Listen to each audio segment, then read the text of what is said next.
Test 3. You will hear a number of different recordings, and you will have to answer questions on what you hear. There will be time for you to read the instructions and questions, and you will have a chance to check your work.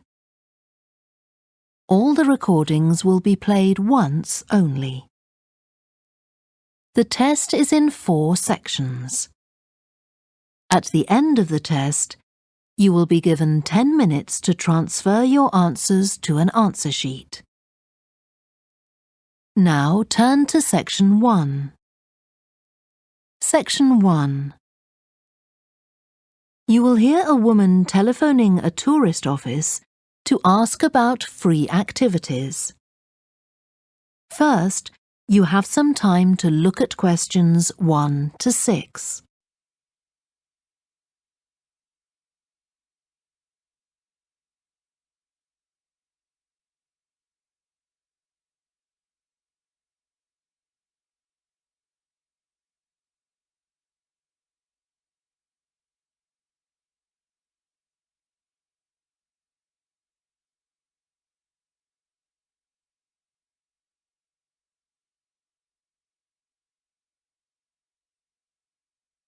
You will see that there is an example that has been done for you.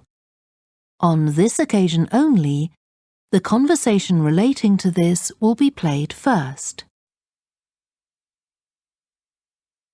Good morning, this is Burnham Tourist Office, Martin speaking.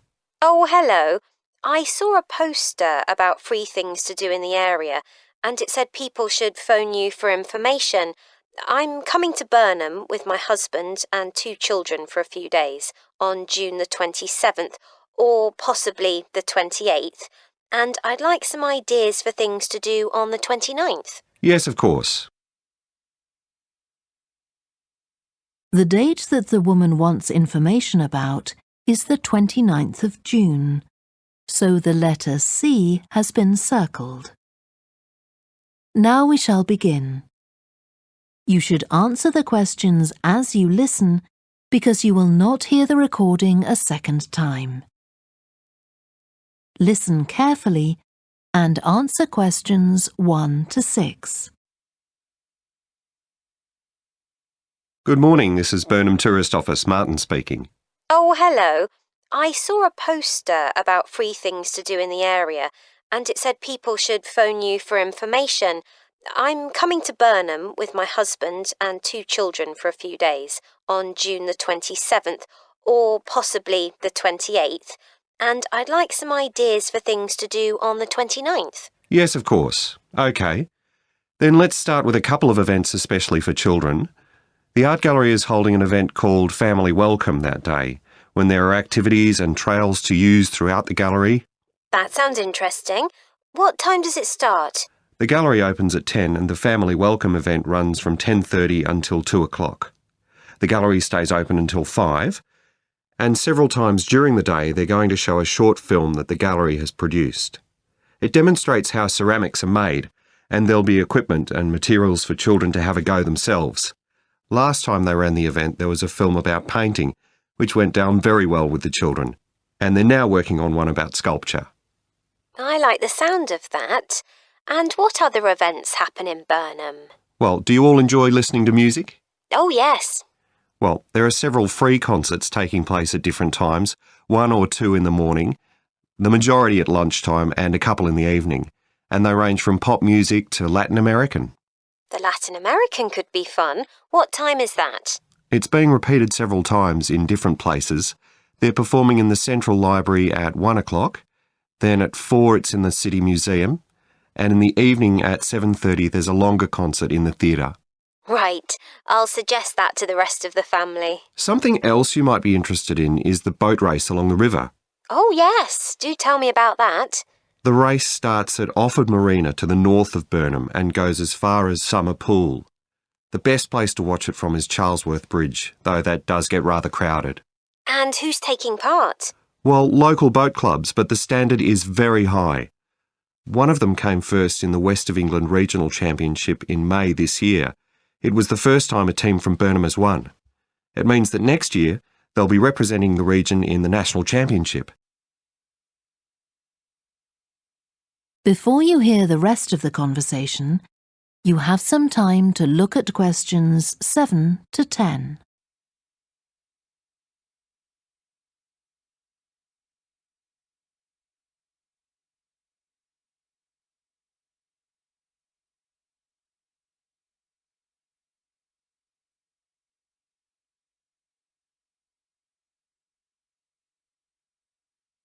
Now listen and answer questions 7 to 10. Now, I've heard something about Paxton Nature Reserve. It's a good place for spotting unusual birds, isn't it? That's right, throughout the year. There is a lake there as well as a river, and they provide a very attractive habitat. So it's a good idea to bring binoculars if you have them. And just at the moment you can see various flowers that are pretty unusual. The soil at Paxton isn't very common. They're looking good right now. Right. My husband will be particularly interested in that. And there's going to be a talk and slideshow about mushrooms, and you'll be able to go out and pick some afterwards and study the different varieties. Uh-huh. And is it possible for children to swim in the river? Yes, part of it has been fenced off to make it safe for children to swim in. It's very shallow and there's a lifeguard on duty whenever it's open. The lake is too deep, so swimming isn't allowed there. OK, we must remember to bring their swimming things in case we go to Paxton. How long does it take to get there by car from Burnham? About 20 minutes, but parking is very limited, so it's usually much easier to go by bus, and it takes about the same time. Right. Well, I'll discuss the options with the rest of the family. Thanks very much for all your help. You're welcome. Goodbye. Bye. That is the end of section 1. You now have half a minute to check your answers.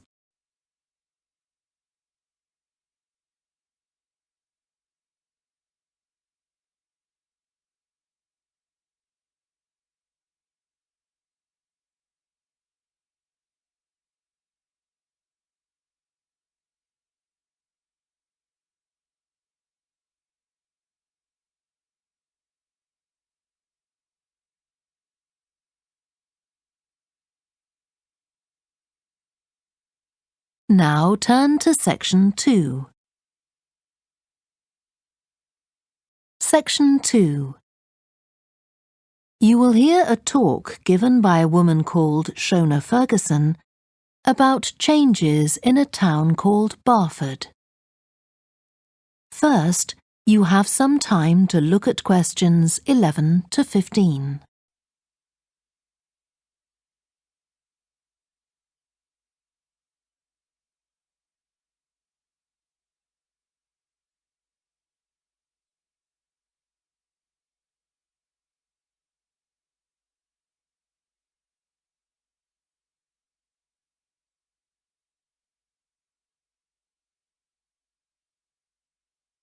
Now listen carefully and answer questions 11 to 15. First of all, let me thank you all for coming to this public meeting to discuss the future of our town. Our first speaker is Shona Ferguson from Barford Town Council. Shona. Thank you. First, I'll briefly give you some background information. Then I'll be asking you for your comments on developments in the town. Well, as you don't need me to tell you, Barford has changed a great deal in the last 50 years. These are some of the main changes. 50 years ago, buses linked virtually every part of the town and the neighbouring towns and villages. Most people used them frequently, but not now, because the bus companies concentrate on just the routes that attract most passengers. So parts of the town are no longer served by buses. Even replacing old, uncomfortable buses with smart new ones has had little impact on passenger numbers. It's sometimes said that bus fares are too high, but in relation to average incomes, fares are not much higher than they were 50 years ago. Changes in the road network are affecting the town. The centre was recently closed to traffic on a trial basis, making it much safer for pedestrians. The impact of this is being measured. The new cycle paths separating bikes from cars in most main roads are being used far more than was expected, reducing traffic and improving air quality. And although the council's attempts to have a bypass constructed have failed, we haven't given up hope of persuading the government to change its mind. Shopping in the town centre has changed over the years.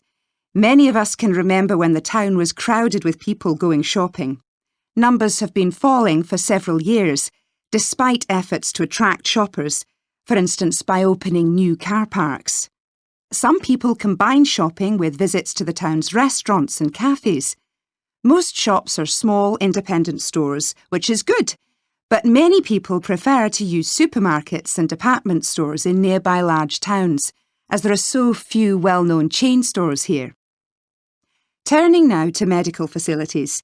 The town is served by family doctors in several medical practices, fewer than 50 years ago, but each catering for far more patients. Our hospital closed 15 years ago, which means journeys to other towns are unavoidable. On the other hand, there are more dentists than there used to be. Employment patterns have changed along with almost everything else. The number of schools and colleges has increased, making that the main employment sector. Services such as website design and accountancy have grown in importance, and surprisingly perhaps, manufacturing hasn't seen the decline that has affected it in other parts of the country. Before you hear the rest of the talk, you have some time to look at questions 16 to 20.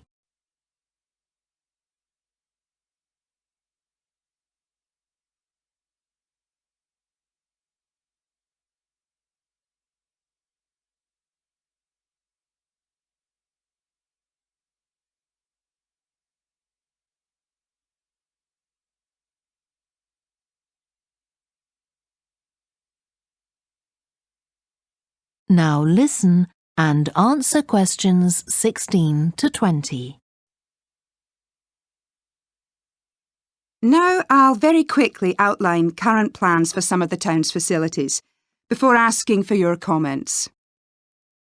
As you'll know if you regularly use the car park at the railway station, it's usually full. The railway company applied for permission to replace it with a multi-storey car park, but that was refused.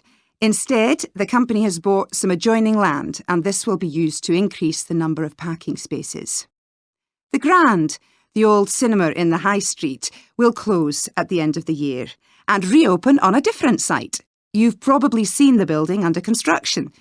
The plan is to have 3 screens with fewer seats rather than just the one large auditorium in the old cinema. I expect many of you shop in the indoor market. It's become more and more shabby looking, and because of fears about safety, it was threatened with demolition. The good news is that it will close for 6 weeks to be made safe and redecorated, and the improved building will open in July. Lots of people use the library, including school and college students who go there to study. The council has managed to secure funding to keep the library open later into the evening, twice a week. We would like to enlarge the building in the not-too-distant future, but this is by no means definite.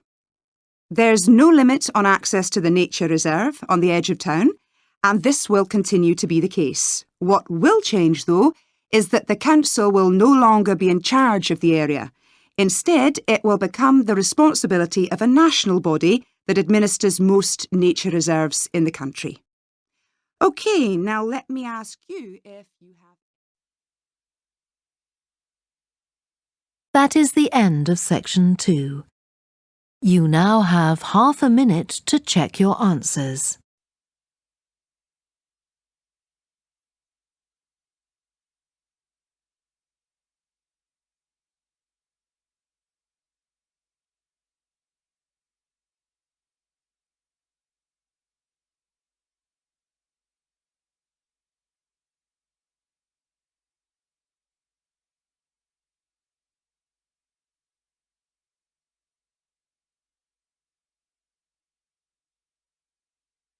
Now turn to section 3. Section 3. You will hear two students called Helen and Jeremy, who are studying creative writing, discussing a project for their course which involves writing and illustrating stories for children. First, you have some time to look at questions 21 to 26.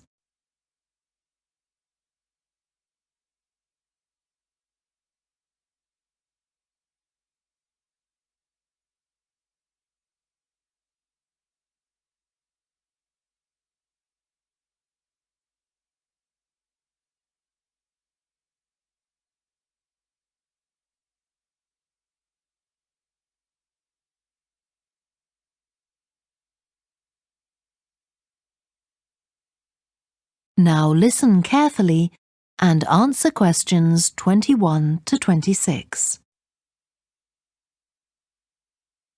Hello, Helen. Sorry I'm late. Hi, Jeremy, no problem. Well, we'd better work out where we are on our project, I suppose. Yeah, I've looked at the drawings you've done for my story, The Forest, and I think they're brilliant. They really create the atmosphere I had in mind when I was writing it. Oh, I'm glad you like them. There are just a few suggestions I'd like to make. Go ahead. Now, I'm not sure about the drawing of the cave. It's got trees all around it, which is great, but the drawing's a bit too static, isn't it? I think it needs some action. Yes, there's nothing happening. Perhaps I should add the boy, Malcolm, isn't it? He would be walking up to it. Yes, let's have Malcolm in the drawing. And what about putting in a tiger? The one that he makes friends with a bit later. Maybe it could be sitting under a tree, washing itself. And the tiger stops in the middle of what it's doing when it sees Malcolm walking past. That's a good idea. OK, I'll have a go at that. Then there's the drawing of the crowd of men and women dancing. They're just outside the forest, and there's a lot going on. That's right. You wanted them to be watching a carnival procession, but I thought it would be too crowded. Do you think it works like this? Yes, I like what you've done. The only thing is, could you add Malcolm to it without changing what's already there? What about having him sitting on the tree trunk on the right of the picture? Yes, that would be fine. And do you want him watching the other people? No, he's been left out of all the fun, so I'd like him to be crying. That'll contrast nicely with the next picture where he's laughing at the clowns in the carnival. Right, I'll do that. And then the drawing of the people ice skating in the forest. I wasn't too happy with that one. Because they're supposed to be skating on grass, aren't they? That's right, and it's frozen over. At the moment, it doesn't look quite right. I see what you mean. I'll have another go at that. And I like the wool hats they're wearing. Maybe you could give each of them a scarf as well? Yeah, that's easy enough. They can be streaming out behind the people to suggest they're skating really fast. Great. Well, that's all on the drawings. Right. So you've finished writing your story and I just need to finish illustrating it, and my story and your drawings are done. Before you hear the rest of the discussion, you have some time to look at questions 27 to 30.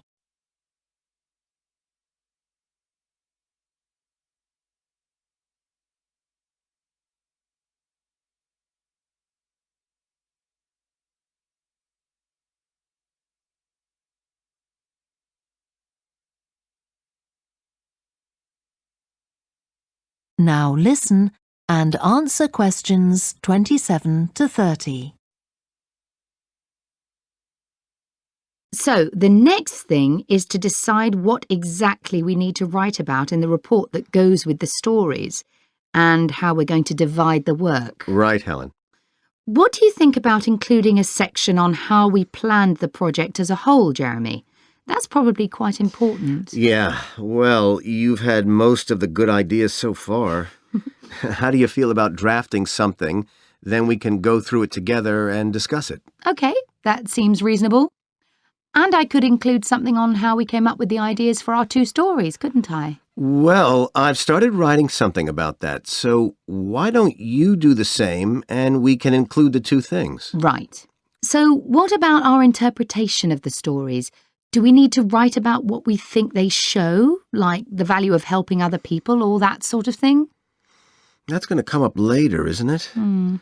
I think everyone in the class is going to read each other's stories and come up with their own interpretations, which we're going to discuss. Oh, I missed that. So it isn't going to be part of the report at all? No. But we need to write about the illustrations because they're an essential element of children's experience of reading the stories. It's probably easiest for you to write that section, as you know more about drawing than I do. Maybe, but I find it quite hard to write about. I'd be happier if you did it. Okay. So when do you think we can get this ready? That is the end of section 3. You now have half a minute to check your answers.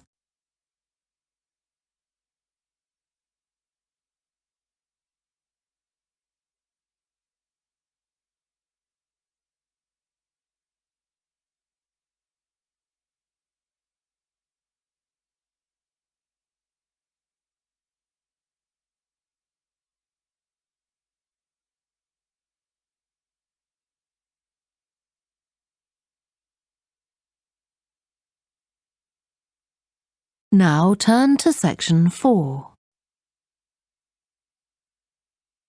Section 4. You will hear part of a lecture to business students about the use of one particular type of research known as ethnography. First, you have some time to look at questions 31 to 40.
Now listen carefully and answer questions 31 to 40. So, what I'm going to talk about to you today is something called ethnography. This is a type of research aimed at exploring the way human cultures work. It was first developed for use in anthropology, and it's also been used in sociology and communication studies. So, what's it got to do with business, you may ask? Well, businesses are finding that ethnography can offer them deeper insight into the possible needs of customers, either present or future, as well as providing valuable information about their attitudes towards existing products. And ethnography can also help companies to design new products or services that customers really want. Let's look at some examples of how ethnographic research works in business. One team of researchers did a project for a company manufacturing kitchen equipment. They watched how cooks used measuring cups to measure out things like sugar and flour. They saw that the cooks had to check and recheck the contents because although the measuring cups had numbers inside them, the cooks couldn't see these easily. So a new design of cup was developed to overcome this problem, and it was a top seller. Another team of ethnographic researchers looked at how cell phones were used in Uganda, in Africa. They found that people who didn't have their own phones could pay to use the phones of local entrepreneurs. Because these customers paid in advance for their calls, they were eager to know how much time they'd spent on the call so far. So the phone company designed phones for use globally with this added feature. Ethnographic research has also been carried out in computer companies. In one company, IT systems administrators were observed for several weeks. It was found that a large amount of their work involved communicating with colleagues in order to solve problems, but that they didn't have a standard way of exchanging information from spreadsheets and so on. So, the team came up with an idea for software that would help them to do this. In another piece of research, a team observed and talked to nurses working in hospitals. This led to the recognition that the nurses needed to access the computer records of their patients no matter where they were. This led to the development of a portable computer tablet that allowed the nurses to check records in locations throughout the hospital. Occasionally, research can be done even in environments where the researchers can't be present. For example, in one project done for an airline, respondents used their smartphones to record information during airline trips, in a study aiming at tracking the emotions of passengers during a flight.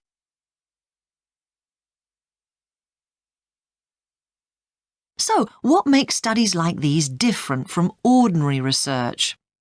Let's look at some of the general principles behind ethnographic research in business. First of all, the researcher has to be completely open-minded. He or she hasn't thought up a hypothesis to be tested, as is the case in other types of research. Instead, they wait for the participants in the research to inform them. As far as choosing the participants themselves is concerned, that's not really all that different from ordinary research. The criteria according to which the participants are chosen may be something as simple as the age bracket they fall into, or the researchers may select them according to their income, or they might try to find a set of people who all use a particular product, for example. But it's absolutely crucial to recruit the right people as participants. As well as the criteria I've mentioned, they have to be comfortable talking about themselves and being watched as they go about their activities. Actually, most researchers say that people open up pretty easily, maybe because they're often in their own home or workplace. So, what makes this type of research special is that it's not just a matter of sending a questionnaire to the participants. Instead, the research is usually based on first-hand observation of what they are doing at the time. But that doesn't mean that the researcher never talks to the participants. However, unlike in traditional research, in this case, it's the participant rather than the researchers who decides what direction the interview will follow. This means that there's less likelihood of the researcher imposing his or her own ideas on the participant.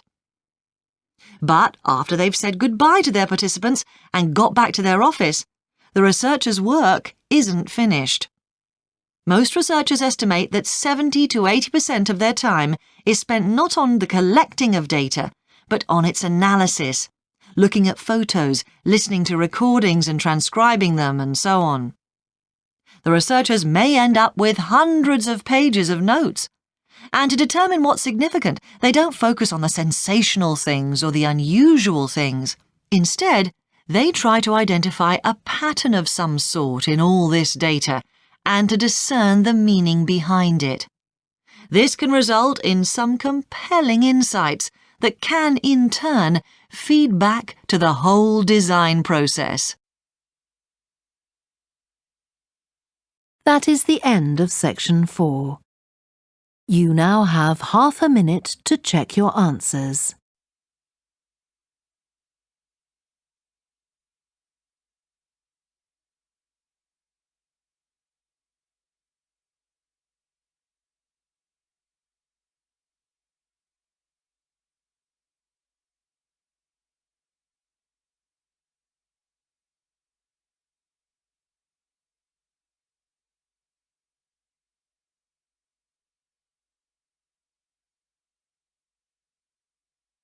That is the end of the listening test. You now have 10 minutes to transfer your answers to the answer sheet. Please stop writing and wait for your question booklet to be collected.